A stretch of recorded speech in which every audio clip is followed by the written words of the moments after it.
I was once again browsing a children's craft store when I came across these wooden animal figures, and I wanted to paint them. What can I say? Starting off with our cat wooden figure. This is the first one I saw, and when I saw it, I thought to myself, absolutely, I do want to customize my own kitty figure. And then I looked over and saw the dinosaurs, and I was sold. I started off with just a very general and loose sketch of how I wanted this kitty to look. If you've seen my customizable mobile kit, this is actually the same store I got that kit in, and I themed the whole kit on my black and white and grayscale bathroom with blue-eyed kitties for some reason. So this is just another opportunity to make a cute kitty figure with blue eyes. Just another art project that I can stare at while I'm taking my poo. Very inspirational. There's something about doing children's crafts that make me not take the art as seriously, and I actually have way more fun creating. Something about it just brings me back to my childhood. So I really wanted to embrace textures, brush strokes, really embracing the paint as a medium, and doing my best to keep it a little bit looser, even though I am very nitpicky and want everything to be perfect. It's definitely a fun time to just experiment with texture and be a little bit messier. Because my kitty is grayscale and I didn't want to paint just a black cat, I created a gray tabby, but I felt like there still needed to be some sort of little details, a pop of white. So obviously I gave this kitty bandages. Totally normal and makes sense. At first, I just created a cute kitty on one side with bandages, and on the other side, a little bit more of a terror of a cat. A little spookier looking, and later you'll see a little bit bloody. At first, it was just supposed to be a cute and innocent cat on one side, a scary cat on the other, but then I couldn't help myself but start thinking of a story for this cat. Maybe by day, it's a really sweet and innocent kitty, and it always wakes up with bandages, not knowing how it got hurt. And on the other side, we see the kitty at night. Super scary, murderous, a terror on its neighborhood. Or, you know what? When I display this on my bathroom sink, I can flip it around on the bloody side for Halloween, and for the other 11 months, we can have the sweet and innocent kitty. When I bought these figures at the time, I didn't even think about how I could create a different feeling on each side. Because you can only see one side at a time, you can basically create two different figures that you can swap up whenever you want. Are you feeling murderous and angry? Display the bloody kitty. Are you feeling nice and happy and kind? Display the cute kitty. Basically, at this point, you can just see how much fun I'm having texturizing the stripes, adding textured shadows that don't really make any sense but are fun to look at on the bandages. The bandages were the most fun to paint. I don't know what it is about a character in bandages, but it always just tickles the brain just right.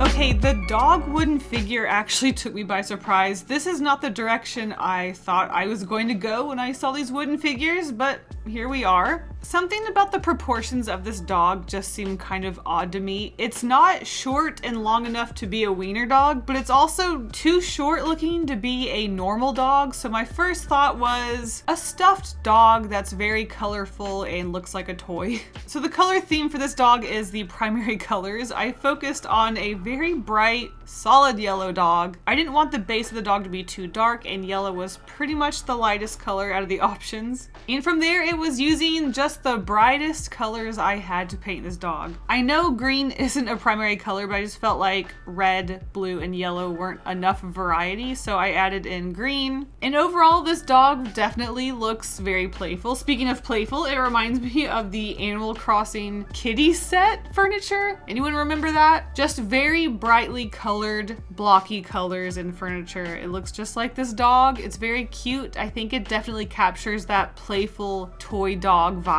And I didn't want to just paint this dog with a solid color body and different colored limbs. I wanted to add a few colorful patches here and there to, I guess, mimic spots on a dog, but also just to add blotches of color in simple shapes and patterns that obviously are very, very childish and make this look even more like a toy. And now that I've said that, because this is a wooden figure painted with really bright, colorful colors, this is starting to remind me of wooden blocks that a kid would build with. It's some sort of weird combination of dog and wood and stuffed toy. Some Frankenstein toy. that also gets bloody and does murder. Now, I did start off by giving this dog a button eye on one side and a just string X on the other side. I wanted to add some variety, again, just like the cat having two different sides, but I wasn't really thinking too much about it except just one eye missing, and the rest of it would be mismatched different colors. As I was painting on the details, I was talking to my Twitch chat at the time. Yes, I stream on Twitch, check out the link in the description. And I was talking about how I gave the cat blood, and everyone started to convince me that I should add blood on this guy as well. And what do you know, I gave in. I absolutely couldn't resist. I was trying not to make all of these just cute on one side and bloody on the other, but once you tell me I should add blood to something,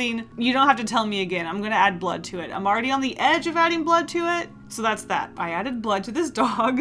I thought I was done and stopped recording, but then I was looking at the dog and it just looked a little plain for something that's a toy. So I ended up adding little stitch details, and I think that is just the final little thing this dog needed to look like a little dog toy.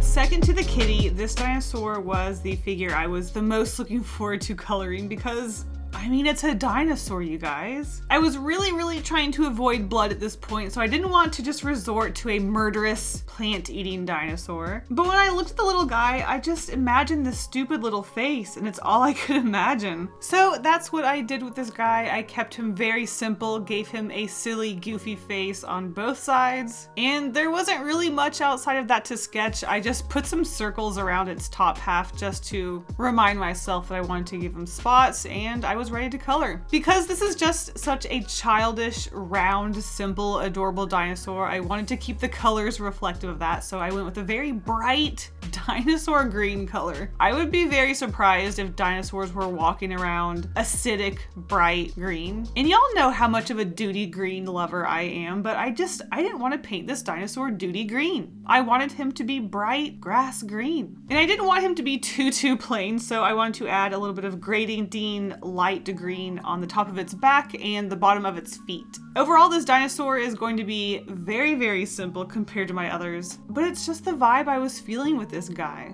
And because this guy was very simple, I knew the details were going to matter the most. I kept the details of the toes very simple and bold, the facial expressions very silly and goofy. And when it comes to a childish, silly, goofy dinosaur, you have to give it spots. If you aren't giving it spots, what are you doing? Look at this little guy. He's goofy on one side and even goofier on the other. And those little spots and little details are fun. I like him. He's a little dinosaur. He's my little guy. And let me tell you how much I resisted, how hard it was to not give this guy blood splatters, but I'm proud of myself. I didn't do it. Or did I? The painting's still going. Am I going to add blood? Am I going to do it?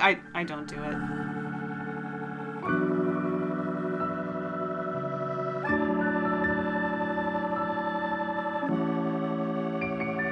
For our fourth and final figure and our second dinosaur, you can tell I did not know what I wanted to do with this little guy just from the sketch. I sketched a very simple face on this guy and some toes, and that was about it. I just thought I was going to do the same as our other dinosaur and just give him some spots and textures. And then I got a really fun idea. I was trying to think of which color I wanted to focus on this guy. We've already done a black and white kitty, a green dinosaur, and a very yellow, heavy, colorful dog. I was going through the colors, definitely not doing purple. Blue could be fun. So I started off by coloring our dinosaur light blue, and it gave me the idea. It's just such a bright and colorful blue, and it started to remind me of water. When I painted the spikes a darker blue, I started to imagine these spikes going through the dinosaur's body, and you can see them through this water body of the dinosaur. And then I started to imagine fish floating inside this dinosaur, and I was sold. So just like I do when I'm using watercolor to create some sort of gelatinous, liquidy effect with paint, I just create these really round blobs inside of the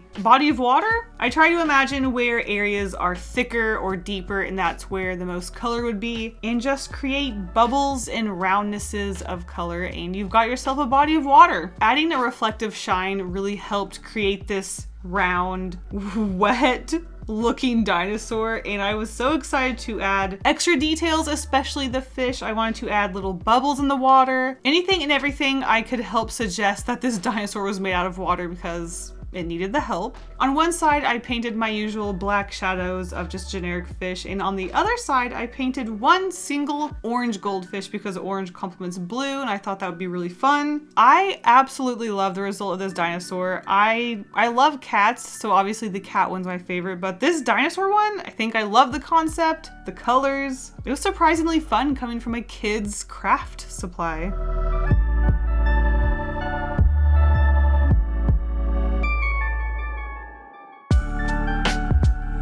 Thank you guys so much for making it to the end of the video, and an even bigger thank you to my patrons for all their support. You guys are the best. If you want early access to these videos, secret sketches, live streams, and more, check out the link to my Patreon in the description. Thank you guys all so much, and I'll see you in the next video. Bye!